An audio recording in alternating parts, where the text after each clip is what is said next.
Welcome to J news. ముందుగా headlines చూద్దాం. నేడు మహారాష్ట్ర జార్ఖండ్ అసెంబ్లీ ఎన్నికల ఓట్ల లెక్కింపు. మహారాష్ట్రలో బీజేపీ కూటమిదే విజయం. హర్షం వ్యక్తం చేసిన ప్రధాని మోదీ నాయకత్వంపై ప్రజల్లో నమ్మకానికి ఇది నిదర్శనమన్న చంద్రబాబు.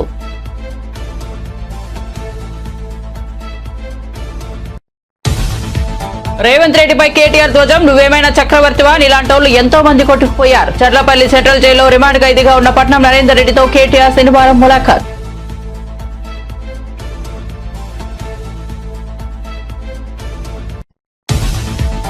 ప్రభుత్వ భూముల ఆక్రమణ, బలవంతు భూసేకరణలపై పవన్ కు అనేక ఫిర్యాదులపై పోలీసు శాఖ చర్యలు తీసుకోవాలన్న పవన్. తమ ప్రభుత్వం ల్యాండ్ గ్రాబింగ్ చట్టాన్ని తీసుకొచ్చిందని వెల్లడి.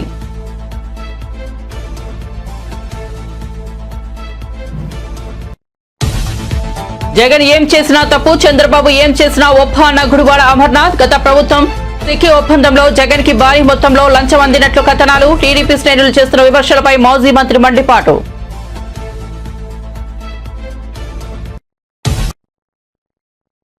ఇక వార్త వివరాల్లోకి వెళ్తే, మహారాష్ట్ర అసెంబ్లీ ఎన్నికల్లో అధికార మహాయుతి కూటమి ఘన విజయం సాధించింది. మహారాష్ట్ర అసెంబ్లీలో 288 స్థానాలుండగా మ్యాజిక్ ఫిగర్ 145. మ్యాజిక్ ఫిగర్ ను ఎప్పుడో దాటేసిన మహాయుతి కూటమి షిండే వర్గం ఎన్సీపీ అజిత్ పవార్ 233 స్థానాల్లో విజయం ఖాయం చేసుకుంది. విపక్ష మహావికాస్ అఘాడీ కూటమి 50 స్థానాల్లో ముందంజ వేసింది. ఈ నేపథ్యంలో మహాయుతి కూటమి విజయంపై ప్రధాని నరేంద్ర మోదీ స్పందించారు.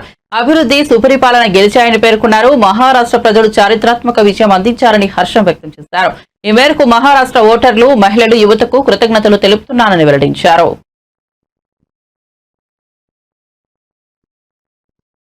డిప్యూటీ సీఎం పవన్ కళ్యాణ్ తనకు వస్తున్న వివిధ ఫిర్యాదులపై ట్విట్టర్ వేదికగా వెల్లడించారు. రెవెన్యూ, పంచాయతీరాజ్, దేవాదాయ శాఖ పరిధిలోని ప్రభుత్వ భూముల ఆక్రమణలతో పాటు ప్రైవేట్ భూముల ఆక్రమణలపై అనేక ఫిర్యాదులు అందుతున్నాయని పేర్కొన్నారు. ఈ ఫిర్యాదులపై అన్ని జిల్లాల కలెక్టర్లు మరియు కాకినాడ పోలీసులు తక్షణం స్పందించి చర్యలు తీసుకోవాలని కోరారు. ఫిర్యాదులపై కఠినంగా వ్యవహరించాలని పవన్ సూచించారు. ఫిర్యాదులపై ప్రాధాన్యతనిస్తూ బాధ్యులపై కఠిన చర్యలు తీసుకోవాలని కోరుతున్నానని చెప్పారు. ఈ సమస్యలను సమర్థవంతంగా పరిష్కరించడానికి తమ ప్రభుత్వం ల్యాండ్ గ్రాబింగ్ చట్టాన్ని తీసుకొచ్చిందని పేర్కొన్నారు. బాధితులకు న్యాయం చేయడం, రాష్ట్ర వనరులను రక్షించడంలో, నేరస్తులను బాధ్యులను చేయడంలో ప్రభుత్వం కట్టుబడి ఉందని పవన్ కళ్యాణ్ రాసుకొచ్చారు. గురుకుల విద్యార్థుల కోసం సీఎం 10 నిమిషాలైనా కేటాయించాలని కవిత పేర్కొన్నారు. గురుకుల పాఠశాల విద్యార్థుల ప్రాణాలు కాపాడేందుకు ముఖ్యమంత్రి రేవంత్ రెడ్డి కనీసం 10 నిమిషాలైనా సమయం కేటాయించాలని ఎమ్మెల్సీ కవిత కోరారు. నిమ్స్ ఆసుపత్రిలో చికిత్స పొందుతున్న వాంకిడి రెసిడెన్షియల్ స్కూల్ విద్యార్థిని కవిత పరామర్శించారు. రాష్ట్రంలో 11 నెలల కాంగ్రెస్ పాలనలో 42 మంది విద్యార్థులు ప్రాణాలు కోల్పోవడం కలిచివేస్తోందన్నారు. పసిబిడ్డల ప్రాణాలు పోతుంటే ప్రభుత్వం పట్టనట్టు ఉండడం సరికాదన్నారు. నారాయణపేట పాఠశాలలో అన్నంలో పురుగులు రావడంపై సీఎం సమీక్ష జరిపినా మరుసటి రోజే అదే ఘటన పునరావృతం కావడంపై మండిపడుతున్నారు. కాంగ్రెస్ పాలనలో గురుకుల పాఠశాలలు అధ్వానంగా తయారయ్యాయని ఆగ్రహం వ్యక్తం చేశారు. సన్నివేశము ఈరోజు వాంకిడి ఆశ్రమ పాఠశాలలో మరి విషతుల్యమైనటువంటి ఆహారం తినడం వల్ల ఒకేసారి ఆహారం తిన్నటువంటి 30 మంది బిడ్డలు కూడా మరి సిక్ అయినటువంటి సందర్భంలో వారిని మంచిర్యాల నుండి నిమ్స్కి షిఫ్ట్ చేసి దాదాపు 15-17 రోజులు అవుతున్నా కూడా ఇప్పుడు నేను చూసొచ్చినటువంటి పాప ఇంకా కూడా వెజిటేటివ్ స్టేట్లోనే ఉన్నది. దాదాపుగా వెంటిలేటర్ మీదనే చాలా రోజుల నుంచి ఉన్నటువంటి సందర్భం. మనము చాలా బాధతో కూడినటువంటి పరామర్శ ఇది. ప్రభుత్వాన్ని మేము డిమాండ్ చేస్తూ ఉన్నాం, విజ్ఞప్తి చేస్తూ ఉన్నాం. పసిబిడ్డల ప్రాణాలు పోతూ ఉంటే పట్టనట్టు ఉండడం సరికాదు. ఈ ప్రభుత్వం వచ్చి 11 నెలలైతే దాదాపుగా నెలకు 3 మంది యావరేజ్గా ఇప్పటికే 42 మంది బిడ్డలు ప్రభుత్వ పాఠశాలల్లో చదువుతున్నటువంటి వాళ్ళు కేవలం ప్రభుత్వం యొక్క నిర్లక్ష్యంతో ఫుడ్ పాయిజనింగ్ వల్ల చనిపోవడం జరిగింది. అంటే యావరేజ్గా 10 రోజులకు ఒక పసిబిడ్డ ప్రాణాన్ని ఈ ప్రభుత్వం పొట్టన పెట్టుకుంటా ఉన్నది. ఇది సరైనటువంటి వైఖరి కాదు. అన్ని సంక్షేమ శాఖలు కూడా గౌరవ ముఖ్యమంత్రి గారి దగ్గర ఉండడంతో మరి వారి సమయం వెచ్చించలేకపోతున్నట్టుగా కనపడతా ఉన్నది. ఒక్క 10 నిమిషాలు మీరు పాఠశాలల్ని పసిబిడ్డల గురించి ఆలోచించి రివ్యూ చేసినట్టయితే ఈ ప్రాణాలన్నీ కూడా కాపాడేటటువంటి పరిస్థితి ఉంటుంది. నిన్న పేపర్లో చూసాం, నారాయణపేటలో హాస్టల్లో అన్నంలో పురుగు వచ్చిందని చెప్పి పిల్లలందరూ ధర్నా చేస్తే స్వయంగా ముఖ్యమంత్రి గారు మరి రివ్యూ చేసిన తర్వాత తెల్లారి మర్నాడు కూడా మళ్ళీ అదే సీన్ రిపీట్ అయితే పిల్లలంతా ఇప్పుడు కూడా ధర్నా చేస్తున్నటువంటి పరిస్థితి మరి కనబడతా ఉంది. దయచేసి ఈ ప్రభుత్వాన్ని విజ్ఞప్తి చేస్తూ ఉన్నాం, మీ ప్రాధాన్యతను గుర్తించండి. బిడ్డల ప్రాణాలు ప్రాధాన్యమైనటువంటి అంశంగా మీరు స్వీకరించి తక్షణమే చర్యలు చేపట్టవలసిందిగా నేను డిమాండ్ చేస్తూ ఉన్నాను. ఆదిలాబాద్ టు ఆలంపూర్ మీరు ఏ ఒక్క పాఠశాల చూసినా, ప్రభుత్వ గురుకుల కావచ్చు, ఆశ్రమ పాఠశాల కావచ్చు, ఏది చూసినా కూడా ప్రతి పాఠశాలలో ఏదో ఒక ఇన్సిడెంట్ జరిగింది. ఈ 42 మంది పిల్లలు 11 నెలల్లో చచ్చిపోయింది. అన్ని జిల్లాల నుండి ఉన్నారు. కాబట్టి ఓవరాల్గా ఈ పాఠశాల వ్యవస్థనంతా కూడా మరి ధ్వంసమైనటువంటి పరిస్థితి కనబడతా ఉంది. కాబట్టి దాని మీద ఫోకస్ చేయవలసిందిగా మేము ప్రభుత్వాన్ని డిమాండ్ చేస్తూ ఉన్నాం. ఈ అంశాన్ని సీరియస్గా తీసుకొని గౌరవ ముఖ్యమంత్రి గారు ఇంటర్ఫియర్ అయ్యి తక్షణమే ఈ పరిస్థితిని చక్కబెట్టాలని చెప్పి ప్రభుత్వాన్ని డిమాండ్ చేస్తూ ఉన్నాం. అట్లానే ఇప్పటి వరకు ప్రాణాలు కోల్పోయినటువంటి ఆ 42 మంది కుటుంబాలకు కూడా ఎక్స్గ్రేషియా కింద 10 లక్షల రూపాయలు ఇవ్వాలని కూడా మేము డిమాండ్ చేస్తూ ఉన్నాం. సంగారెడ్డి జైలు నుంచి చెర్లపల్లి జైలు వరకు అమాయకులు జైల్లో ఉంటే కొడంగల్ నుంచి కొండారెడ్డిపల్లి వరకు అరాచకాలు చేస్తున్న వాళ్లు గద్దెనెక్కి కూర్చున్నారని మాజీ మంత్రి కేటీఆర్ ధ్వజమెత్తారు. చెర్లపల్లి జైలులో పట్నం నరేందర్ రెడ్డిని కలిసి పరామర్శించారు. అనంతరం మీడియాతో మాట్లాడారు. రేవంత్ రెడ్డి పాలనలో చేయని తప్పులకు పట్నం నరేందర్ రెడ్డి శిక్ష అనుభవిస్తున్నారని చెప్పారు. అక్కర్లేని ఫార్మా విలేజ్ ను పేదలపై రుద్దుతూ భూములు ఇచ్చేందుకు నిరాకరించిన రైతులపై కాంగ్రెస్ కార్యకర్తలు అరాచకాలు చేస్తున్నారని మండిపడ్డారు. బలహీన వర్గాల తరపున బీఆర్ఎస్ పోరాడుతోందని చెప్పారు. కక్షపూరిత వైఖరి వల్ల జైల్లో శిక్షణ అనుభవిస్తున్న, చేయని తప్పుకు శిక్షణ అనుభవిస్తున్న మా సోదరుడు నరేందర్ రెడ్డి గారిని కలిసి నేను, మా మహబూబ్ నగర్ జిల్లా పార్టీ అధ్యక్షులు మాజీ మంత్రి లక్ష్మారెడ్డి గారు, మరొక మాజీ మంత్రి పెద్దలు శ్రీనివాస్ గౌడ్ గారు, మాజీ హోంమంత్రి ఎమ్మెల్సీ మహమూద్ అలీ గారు, ఉప్పల్ ఎమ్మెల్యే లక్ష్మారెడ్డి గారు, మేడ్చల్ జిల్లా పార్టీ అధ్యక్షుడు ఎమ్మెల్సీ షంబీపూర్ రాజు గారు, మల్కాజ్గిరి పార్లమెంటు మొన్ననే పోటీ చేసిన బీఆర్ఎస్ అభ్యర్థి రాగిడి లక్ష్మారెడ్డి గారు అందరం కలిసి నేను వదిలేయండి, నేను బాగానే ఉన్నాను, నేను బాగానే ఉంటాను, చేయని తప్పుకు ఇవాళ 30 మంది అమాయక పేద రైతులను జైల్లో పెట్టినారు, వాళ్లను విడిపించండి, వాళ్ల కోసం పోరాటం చేయండి, మా కొడంగల్ రైతుల పక్షాన నిలబడండి, మా కొడంగల్ గిరిజనుల కోసం కొట్లాడండి, మా కొడంగల్లోని దళిత బలహీన వర్గాల రైతుల భూములు గుంజుకుంటున్నారు, అక్కరలేని ఫార్మా విలేజ్ ను రుద్దుతున్నారు అని చెప్పి ఆయన బాధపడతా ఉన్నాడు. వాస్తవం ఏంటి అంటే ఈరోజు సంగారెడ్డి జైలు నుంచి మొదలు పెడితే చెర్లపల్లి జైలు దాకా అమాయకులేమో జైల్లో ఉన్నారు. కానీ కొడంగల్ నుంచి కొండారెడ్డిపల్లి దాకా అరాచకాలు చేస్తున్న దుర్మార్గులేమో ఇవాళ గద్దెనెక్కి కూర్చున్నారు. మీరు చూస్తా ఉన్నారు. కొడంగల్లోనేమో పేద రైతుల భూములు గుంజుకునే ప్రయత్నం ఒకవైపు, ఇష్టం వచ్చినట్టు భూములు ఇవ్వమంటే అర్ధరాత్రి ఇండ్ల మీద పడి ఆడవాళ్లు చిన్నపిల్లలను చూడకుండా అరాచకాలు చేస్తున్నది కాంగ్రెస్ ప్రభుత్వం రేవంత్ రెడ్డి నాయకత్వంలో. మరొకటి నిన్ననే చూసినాం. కొండారెడ్డిపల్లి రేవంత్ రెడ్డి సొంత ఊరు. ఒక మాజీ సర్పంచ్ పెద్ద ఆయన సాయిరెడ్డి 85 ఏళ్లు ఇదే రేవంత్ రెడ్డి కోసం మన ఎలక్షన్లో కూడా తిరిగిండు, ఓట్లేయించిండు. అట్లాంటి పెద్ద ఆయన మీద కూడా ఇవాళ పగబట్టి ఆయన ఇంటికి అడ్డంగా గోడ కట్టి తవ్వలేకుండా చేస్తే ఆ శోభ, ఆ అవమానం సొంత ఊరిలో సర్పంచ్ గా పనిచేసిన ఊరిలో ఇంతటి అవమానం అని చెప్పి ఆ క్షోభతో నిన్న ఆత్మహత్య చేసుకున్న పరిస్థితి. ఇవాళకి కూడా కల్వకుర్తిలో ఆయన భౌతిక కాయం ఇంకా అట్లే ఉంది. నియంతల పాలనలో, దుర్మార్గుల పాలనలోనే ఇట్లాంటి ఆంక్షలు చూస్తాం. ఇండ్ల కడ్డంగా గోడలు కట్టే పరిస్థితి ఎక్కడన్నా ఇదివరకు ఉండేనా? మేం లేదా ప్రభుత్వంలో 10 ఏళ్లు ఎన్నడన్నా ఇట్లాంటి వార్తలు విన్నారా? సొంత ఊరైతే, సొంత కాన్స్టిట్యున్సీ అయితే నీ సామ్రాజ్యమా? నువ్వేమైనా రారాజువా? నువ్వేమైనా చక్రవర్తివా? లేక 1000 ఏళ్లు బతకనికి వచ్చినవా? సొంత ఊరైతే, సొంత నియోజకవర్గం అయితే నేను ఆడింది ఆట, పాడింది పాట అంటే నువ్వు నియంత కాదు, నువ్వు చక్రవర్తివి కాదు రేవంత్ రెడ్డి. నీలాంటి వాళ్ళు చాలా మంది కొట్టుకపోయినారు, నువ్వు కూడా కొట్టుకపోతావు. ఒకటి మాత్రం పక్కా, ఇవాళ కొడంగల్ నుంచి కొండారెడ్డిపల్లి దాకా కాంగ్రెస్ ప్రభుత్వం చేస్తున్న అరాచకాలు, శిశుపాలుడి తప్పులు ఎట్లయితే ప్రజలు ఆనాడు లెక్కబెట్టినారో ఇప్పుడు రేవంత్ రెడ్డి పాపాలు కూడా అట్లే లెక్కబెడతా ఉన్నారు. భూ కుంభకోణాలు, ఫార్మా విలేజ్ల పేరిట చేస్తున్న దౌర్జన్యాలు, పేద గిరిజన రైతుల మీద, వారి కుటుంబాల మీద అర్ధరాత్రి బందిపోట్లను పట్టుకునేటప్పుడు పోయినట్టు 100 మంది పోలీసులు పోయి దాడి చేయడం, విచ్చలవిడిగా అధికారం ఉంది కదా అని చెప్పి ఇవాళ సాయిరెడ్డి గారు గాని, అనుముల గురవారెడ్డి గాని ఆత్మహత్యలు చేసుకునే విధంగా వారి మీదకి ఒత్తిడి తెచ్చి జగన్ ఏం చేసినా తప్పు, చంద్రబాబు ఏం చేసినా ఒప్పు అన్నట్లుగా టీడీపీ నేతలు మాట్లాడుతున్నారని మాజీ మంత్రి, వైసీపీ కీలక నేత గుడివాడ అమర్నాథ్ ఆగ్రహం వ్యక్తం చేశారు. గత ప్రభుత్వ హయాంలో solar energy corporation of India 2021లో పంపిణీ సంస్థలు కుదుర్చుకున్న ఒప్పందాల్లో అప్పటి ముఖ్యమంత్రి జగన్ కి భారీ మొత్తంలో లంచాలు అందాయని అమెరికా దర్యాప్తు సంస్థలు ఆరోపించినట్లు కథనాలు వచ్చాయి. ఈ నేపథ్యంలోనే వైసీపీ అధినేత అవినీతి అంతర్జాతీయ స్థాయి దాటిందంటూ టీడీపీ శ్రేణులు చేస్తున్న విమర్శలపై మాజీ మంత్రి ఫైర్ అయ్యారు. చంద్రబాబు హయాంలో యూనిట్ విద్యుత్ 6.99 లక్ష కొనుగోలు చేస్తే లేని తప్పు జగన్ కేవలం యూనిట్ విద్యుత్ 2.49 లకే కొనుగోలు చేస్తే మాత్రం అది పెద్ద తప్పు అన్నట్లుగా దుష్ప్రచారం చేయడం ఏమిటని అమర్నాథ్ మండిపడ్డారు. రాజీనామాల వల్ల ఏది సాధ్యం కాదు. ఎందుకంటే ఇప్పుడు ప్రైవేటైజేషన్ నిర్ణయం మా ప్రభుత్వం తీసుకుంటే, మా ప్రభుత్వం ఇన్ ద సెన్స్ కూటమి ప్రభుత్వం తీసుకుంటే మేము రాజీనామాలు చేస్తామని చెప్పారు. మీరు రాజీనామాలు చేయడం వల్ల లేదా పార్లమెంట్ సభ్యులు శాసనసభ్యులు రాజీనామా చేయడం వల్ల ఇది ఆగదు. నా వ్యక్తిగతమైనటువంటి అభిప్రాయం, మా పార్టీ అభిప్రాయం కూడా. పార్లమెంట్ సభ్యులు ఇప్పుడున్నటువంటి పార్లమెంట్ సభ్యులు ఇప్పుడున్నటువంటి శాసనసభ్యులు మీరు రాజీనామాలు, మీరు నిర్ణయం తీసుకున్న తర్వాత రాజీనామాలు కానీ నిర్ణయం తీసుకోకముందుగా రాజీనామాల వల్ల ఏది సాధ్యం కాదు.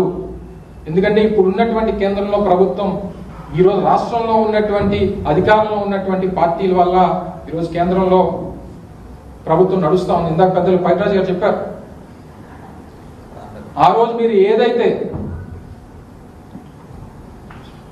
రాష్ట్రానికి ప్రత్యేక హోదా కోసం ధర్మ పోరాట దీక్షల పేరిట ఆ రోజు ప్రభుత్వంలో ఉన్నటువంటి మీరు, ఆ రోజు అశోక్ గజపతిరాజు గారు కూడా సివిల్ ఏవియేషన్ మినిస్టర్ గా, సుజనా చౌదరి గారు ఒక స్టేట్ మినిస్టర్ గా ఆ రోజు ప్రభుత్వంలో ఉంటే మీరు ప్రత్యేక హోదా కోసం మీరు విత్డ్రా అయిపోయి ప్రభుత్వం నుంచి మీరు ఢిల్లీలో కానీ ఇతర ప్రాంతాల్లో కానీ ధర్మ పోరాట దీక్షలు చేసినటువంటి సందర్భాలు రాష్ట్ర ప్రజలు గుర్తున్నాయి. ఈరోజు ఉక్కు పరిరక్షణ కోసం, విశాఖ ఉక్కు ప్రైవేటీకరణ ఆపడం కోసం కూడా మీరు అటువంటి పోరాటం తీసుకోండి, చెప్పండి. ఎందుకంటే ఆ రోజు కూడా 272, 274 సీట్లు ఆ రోజు బీజేపీకి ఉన్నాయి. ఈరోజు అన్ని లేవు. ఈరోజు బీజేపీకి ఉన్నవి కేవలం. కేంద్ర హోంశాఖ సహాయ మంత్రి బండి సంజయ్ కుమార్ మరోసారి సంచలన వ్యాఖ్యలు చేశారు. తెలంగాణలో ప్రజా తిరుగుబాటు రాబోతోందని చెప్పారు. కాంగ్రెస్ ప్రభుత్వ వైఫల్యాలపై బీజేపీ యుద్ధం ప్రకటించబోతోందన్నారు. మహారాష్ట్రలో ఎన్ని అబద్దాలు ప్రచారం చేసినా కాంగ్రెస్ కూటమిని నమ్మలేదన్నారు. మహారాష్ట్ర ఎన్నికల ఫలితాల నేపథ్యంలో కరీంనగర్ లో మీడియాతో మాట్లాడారు. కాంగ్రెస్ కూటమి ముక్కలు కావడం ఖాయమన్నారు. తెలంగాణలోనూ కాంగ్రెస్ పార్టీలో లుకలుకలు మొదలవుతున్నాయని జోషన్ చెప్పారు. కాంగ్రెస్ ప్రభుత్వాన్ని ఆ పార్టీ ఎమ్మెల్యేలు కూల్స్తారని స్పష్టం చేశారు. తెలంగాణలోని కాంగ్రెస్ ప్రభుత్వానికి కూడా మహారాష్ట్రలో పట్టినగతే పడుతుందన్నారు. ఎందుకంటే ఒక్క హామీలను అమలు చేయలేదు. ఇప్పటికైనా ఇచ్చిన హామీలను ఎప్పుడు అమలు చేస్తారో ప్రజలకు సమాధానం చెప్పాలన్నారు.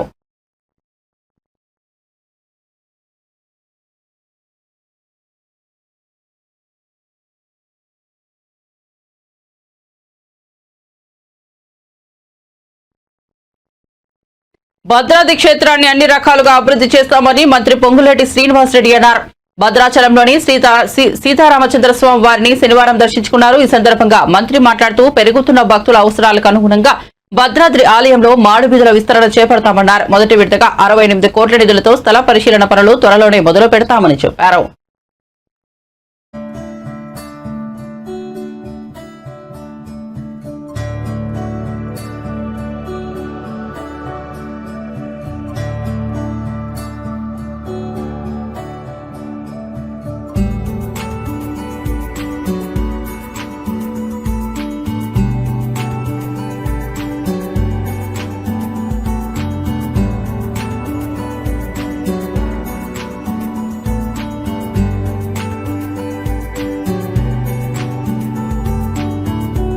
భద్రాచల పుణ్యక్షేత్రాన్ని అభివృద్ధి చేసే దాంట్లో భాగంగా ఈరోజు స్వామివారి దర్శనమైన తర్వాత స్థానిక అధికారులతో చర్చించాం. ఈ మాడు వీధులు ఏర్పాటు చేయడం కోసం కొన్ని ల్యాండ్ ఎక్విజిషన్ రిక్వైర్మెంట్ ఉంది. వాటికి కూడా నోటిఫికేషన్ ఇచ్చాం. గౌరవ ముఖ్యమంత్రి గారు ఈ ల్యాండ్ ఎక్విజిషన్ కోసం మొదటి విడతగా సుమారు 68 కోట్లు శాంక్షన్ చేయడం జరిగింది. వాటితో పాటు ఇంకా టెంపుల్ అభివృద్ధికి ఇతరత్ర ఖర్చులకి తప్పకుండా రాష్ట్ర ప్రభుత్వం స్వామివారి కార్యక్రమం చేయటం కోసం తప్పకుండా నిధులు ఎంత ఇబ్బంది రాష్ట్ర ప్రభుత్వానికి ఉన్నా రాముల వారి పుణ్యక్షేత్రాన్ని అభివృద్ధి చేసే దాంట్లో ఈ ఇందిరమ్మ రాజ్యంలో తప్పకుండా శ్రద్ధ స్థానిక మంత్రులు డిప్యూటీ సీఎం గారు బట్టి విక్రమార్క గారు, మరొక సహచర మంత్రివర్యులు తుమ్మల నాగేశ్వరరావు గారు, నేను, స్థానిక ఎమ్మెల్యేలు ఉన్నారు. అందరం కలిసి ఈ టెంపుల్ని అన్ని రకాలుగా అభివృద్ధి చేసే కార్యక్రమాన్ని చేపట్టడం జరిగింది. తప్పకుండా రాబోయే కొద్ది రోజుల్లోనే ఈ టెంపుల్కి సంబంధించిన అన్ని వివరాలతో మరొక్కసారి చర్చించుకుందామని. అమెరికాలో అదానీ గ్రూప్ పై కేసు నమోదు కాగా వైసీపీ అధినేత జగన్ పేరు కూడా తెరపైకి వచ్చిందంటూ ఏపీలో తీవ్ర రాజకీయ దుమారం రేగింది. కూటమి నేతలు జగన్ పై తీవ్ర స్థాయిలో విమర్శనాస్త్రాలు సంధిస్తున్నారు. నేపథ్యంలో వైసీపీ సీనియర్ నేత మాజీ మంత్రి పేర్ని నాని స్పందించారు. రాష్ట్రంలో 2 పత్రికలు 10 ఛానళ్లు ప్రతిరోజు జగన్ పై విషం చిమ్ముతున్నారని విమర్శించారు. అమెరికాలో కేసులంటూ జగన్ పేరును తెరపైకి తీసుకురావడం ఇదేమీ కొత్త కాదని, గతంలో కూడా ఇలాగే ప్రచారం చేశారని మండిపడ్డారు. అప్పట్లో ఎంత దుష్ప్రచారం చేసినా ప్రజలు నమ్మలేదని, జగన్నే ముఖ్యమంత్రిగా గెలిపించారని పేర్ని నాని వివరించారు. ఇప్పుడు మరోసారి విషయం వెళ్లగక్కుతున్నారని వ్యాఖ్యానించారు. ప్రపంచంలో ఈ సమాజంలో అందరికీ నీతులు చెప్తారు.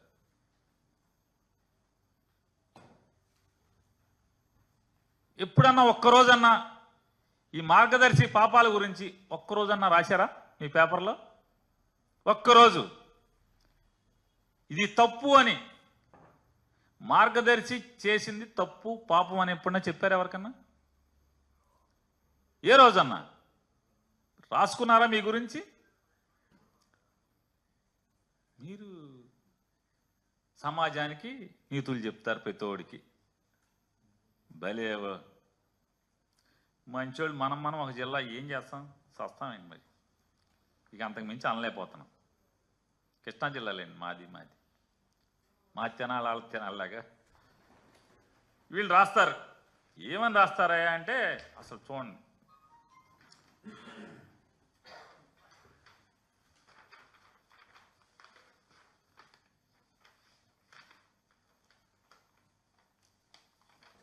(28/10/2024) అక్టోబర్ 24వ తారీఖున నారా చంద్రబాబు నాయుడు గారి ట్వీట్ కూడా అది కూడా ఈనాడులో వచ్చింది.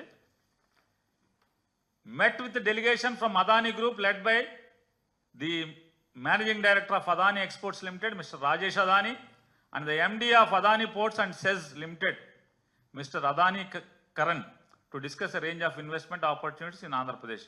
Their presentation, ఇది గొప్పగా అద్భుతం, ఆహా ఓహో, అదానీ వాళ్ళు వచ్చారు మాతో మాట్లాడారు. అసలు అదానీ వాళ్ళు అంతటోళ్ళు మాతో వచ్చి వ్యాపారం పెడతామని ఆంధ్రప్రదేశ్లో అంటాం ఆహా ఓహో అని రాస్తారు. కింద అదానీ భారీ పెట్టుబడులు రాష్ట్రంలో పోర్టులు, మైనింగు, ఐటీ, పర్యాటకం, ఆర్టిఫిషియల్ ఇంటెలిజెన్స్ వంటి రంగాల్లో అదానీ వ్యాపారం మొదలు పెడతారు ఆంధ్రప్రదేశ్లో. అమరావతి ఇన్నర్ రింగ్ రోడ్ నిర్మాణానికి సంసిద్ధత. ముఖ్యమంత్రి చంద్రబాబుతో అదానీ గ్రూప్ ప్రతినిధులు భేటీ. ఆహా ఓహో వ్యాపారం. కృష్ణపట్నం, గంగవరం పోర్టులు కూడా బాగా విస్తరిస్తారు. రామోజీరావు గారి అబ్బాయి. ఒక్కసారి వెనక్కి తిప్పితే కాగితం జగన్మోహన్ రెడ్డి గారు ఉన్నప్పుడు అదానీ వాళ్ళు వచ్చి కలిస్తే ఏం రాశారు చూడండి సార్. బొగ్గు టెండరు అదానీకే,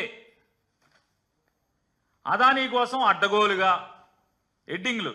అదానీ అయితే ఓకే, మరి ఇక్కడ ఎవడో బాబాయ్, ఈ బాబాయ్ ఎవడో? జగన్ గారు ఉన్నప్పుడైతేనేమో మీకు చేదు, విషం చిమ్ముతారు. అదే అదానీ వాళ్ళు ఇప్పుడు వస్తే ఆహా ఓహో. ఇంకోటి ఏదో ఉంది, లోకేష్ గారు ఈ బాబాయిలు అందరూ కలిశారు. వీళ్ళందరూ ఏంటిది, దీని అద్భుతం అని రాశారు. ఇది ఎప్పుడుది? ఇది 2014 డేటా సెంటర్, 2014-19 మధ్యలో డేటా సెంటర్. మళ్ళీ కొత్తది డేటా ఏపీకే. అదే అదానీ వీళ్ళు రాస్తారు. అదానీ సంస్థల చైర్మన్ గౌతమ్ అదానీతో ఐటీ ఎలక్ట్రానిక్ శాఖల మంత్రి లోకేష్ ఏపీలో పెట్టుబడులు కట్టుబడ్డాం. కొంచెం కూడా సిగ్గుపడరు. అరే అప్పుడు అలా రాసామే, ఇప్పుడు ఇలా రాయిచ్చా, రాస్తే ఏమని అనుకుంటారేమని. ఎవడేమనుకుంటే నాకేంటి, సిగ్గిడి చేశాం. విశాఖలో క్లౌడ్ సిటీ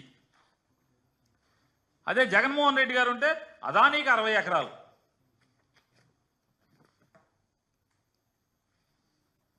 ఈ పాపాలు ఎట్లా ఉంటే వాళ్ళు చెప్తారు. ఏం రాస్తాడంటే ఆయన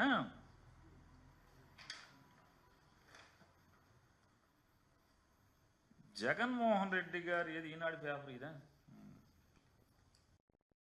మాజీ సీఎం జగన్ వల్ల ఆంధ్రప్రదేశ్ ప్రభుత్వ ఖ్యాతి అంతర్జాతీయ మార్కెట్లో నాశనమైందని బీజేపీ శాసనసభాపక్ష నేత విష్ణుకుమార్ రాజు విమర్శించారు. అవినీతి మూలాలని గత ప్రభుత్వం వైపు చూపిస్తున్నాయని ఆరోపించారు. జగన్ అక్రమాలపై దర్యాప్తు సంస్థతో విచారణ జరపాలని ఆయన డిమాండ్ చేశారు. అదేవిధంగా విద్యుత్ ఒప్పందాల్లో డబ్బు తీసుకున్నారని అభియోగాలు వచ్చాయని, గడిచిన 5 ఏళ్లలో జగన్ చేసిన కుంభకోణాలపై విచారణ జరపడానికి ఓ ప్రత్యేక మంత్రిత్వ శాఖను ఏర్పాటు చేయాలన్నారు. రాష్ట్ర ప్రజల ఖజానా నుండి డబ్బు దుర్వినియోగం చేసి ప్యాలెస్ నిర్మించుకున్నారని దుయ్యబట్టారు. మీరు అంటే అన్నారు, నన్ను ఇన్వాల్వ్ చేయటం అన్యాయం.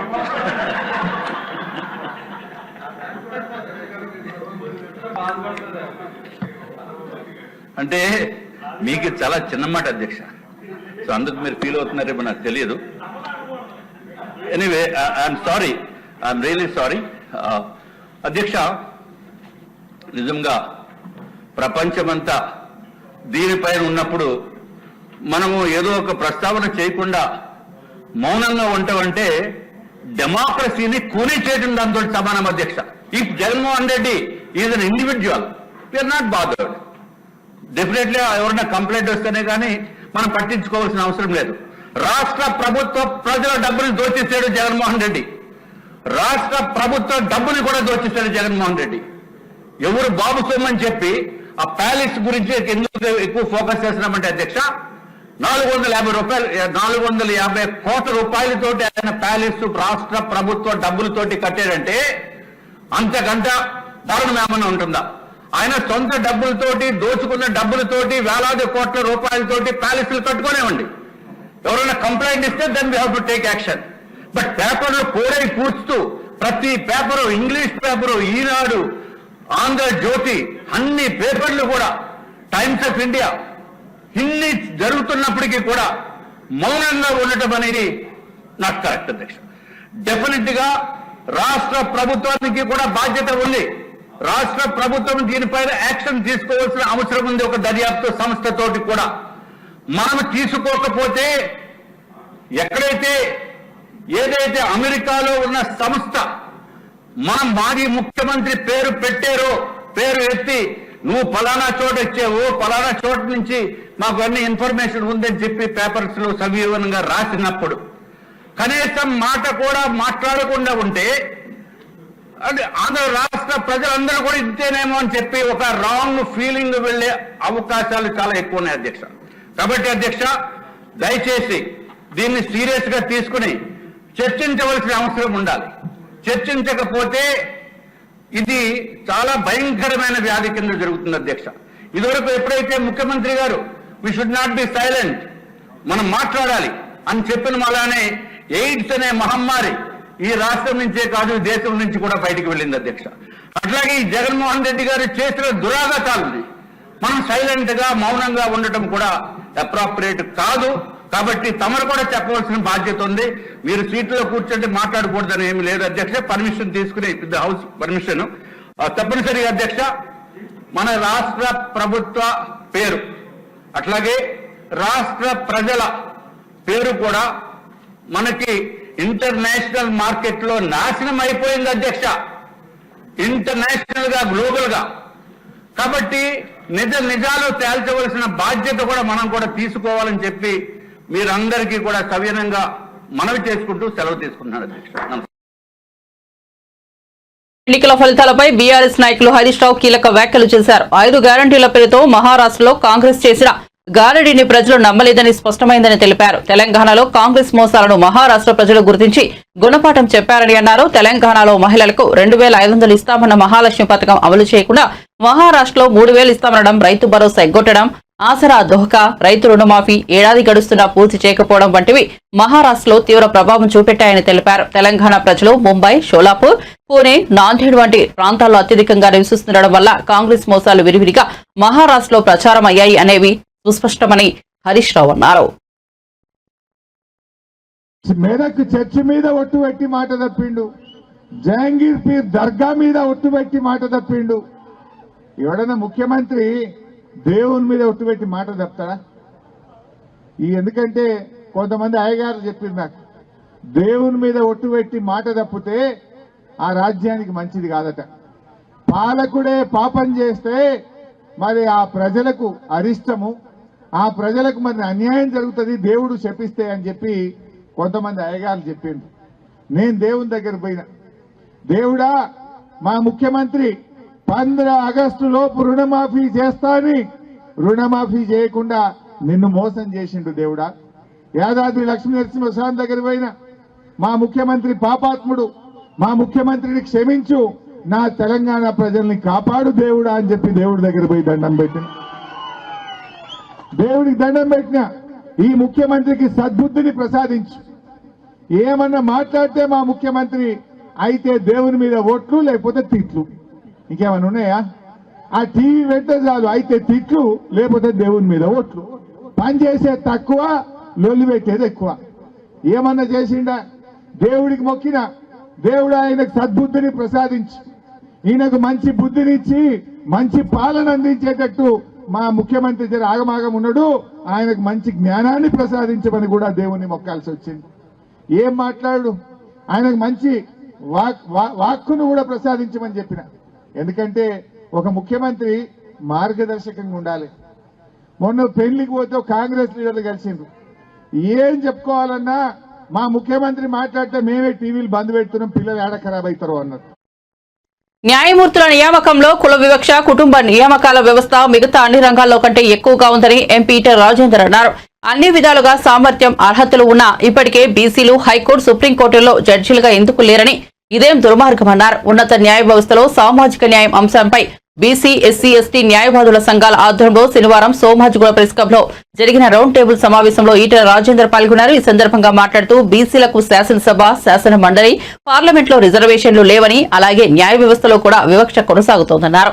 ఒక్కో కులానికి ఒక్కో రాష్ట్రంలో ఒక్కో రిజర్వేషన్ ఉందని, కులాల మీద లోతుగా అధ్యయనం జరగాల్సి ఉందన్నారు.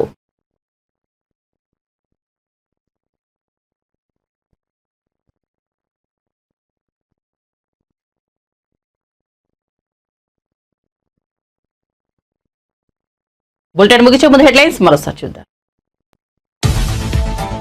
నేడు మహారాష్ట్ర, జార్ఖండ్ అసెంబ్లీ ఎన్నికల ఓట్ల లెక్కింపు. మహారాష్ట్రలో బీజేపీ కూటమిదే విజయం. హర్షం వ్యక్తం చేసిన ప్రధాని మోదీ.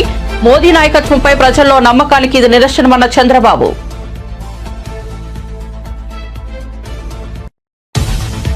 రేవంత్ రెడ్డిపై కేటీఆర్ ధ్వజం. నువ్వేమైనా చక్రవర్తివా, నీలాంటోళ్లు ఎంతో మంది కొట్టుకుపోయారు. చర్లపల్లి సెంట్రల్ జైల్లో రిమాండ్ ఖైదీగా ఉన్న పట్నం నరేందర్ రెడ్డితో కేటీఆర్ శనివారం ములాఖాత్.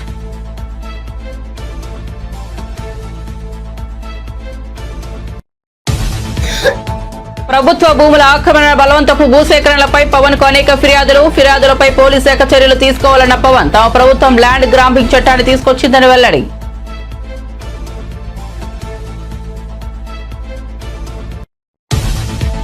జగన్ ఏం చేసినా తప్పు, చంద్రబాబు ఏం చేసినా ఒప్ప అన్న గుడివాడ అమర్నాథ్. గత ప్రభుత్వం టెక్కీ ఒప్పందంలో జగన్ కి భారీ మొత్తంలో లంచం అందినట్లు కథనాలు. టీడీపీ శ్రేణులు చేస్తున్న విమర్శలపై మాజీ మంత్రి మండిపాటు.